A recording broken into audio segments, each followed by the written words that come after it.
Ça commence comme ça.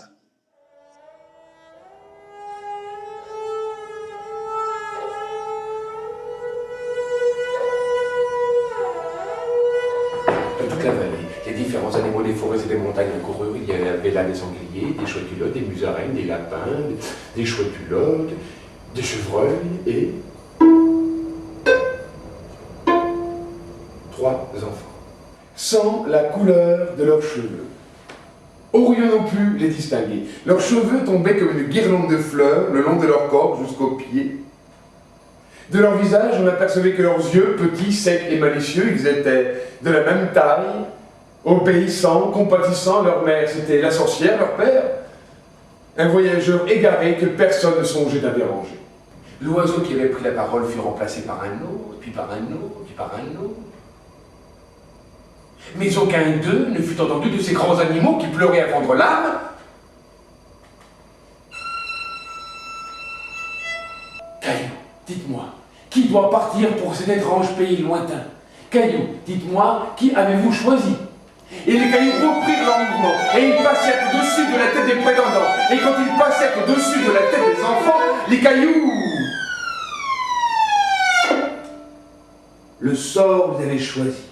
Le rose aux joues des enfants monta, car ils étaient très contents. Pour les accompagner dans leur voyage, les sangliers leur donnèrent un gland, les lapins, un trèfle, les musaraignes, un grain, les oiseaux, une plume.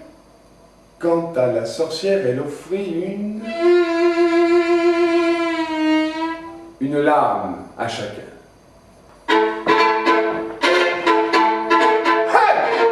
Les enfants, ne voyant personne, continuèrent d'avancer. Mais bientôt, un marteau à la tête rouge arriva essoufflé de derrière et sifflait. Je vais être clair avec vous. Quand je dis halte, on écoute.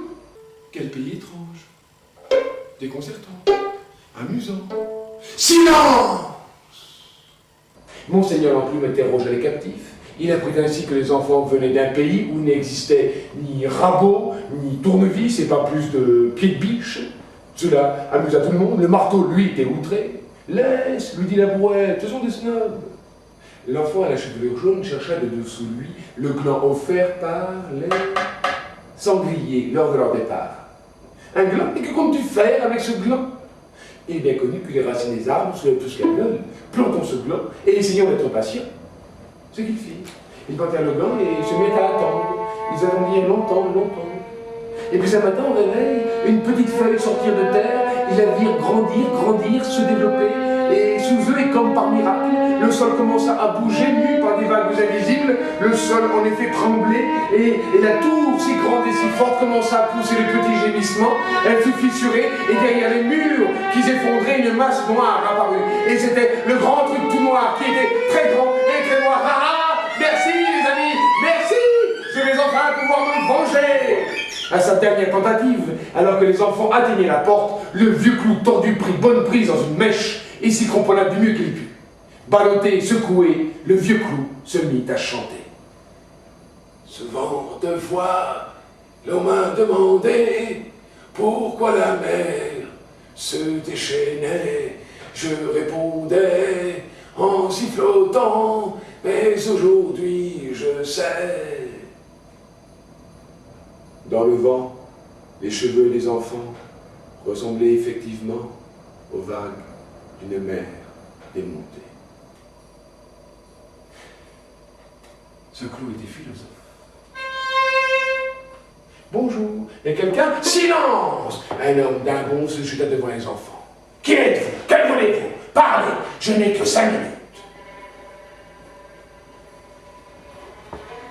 Le tonnerre aurait fait moins de bruit, aurait été moins effrayant que cette voix sortie de cet homme habillé d'une épaisse chevelure grise qui tombait comme une guirlande de fleurs le long de son corps jusqu'aux pieds.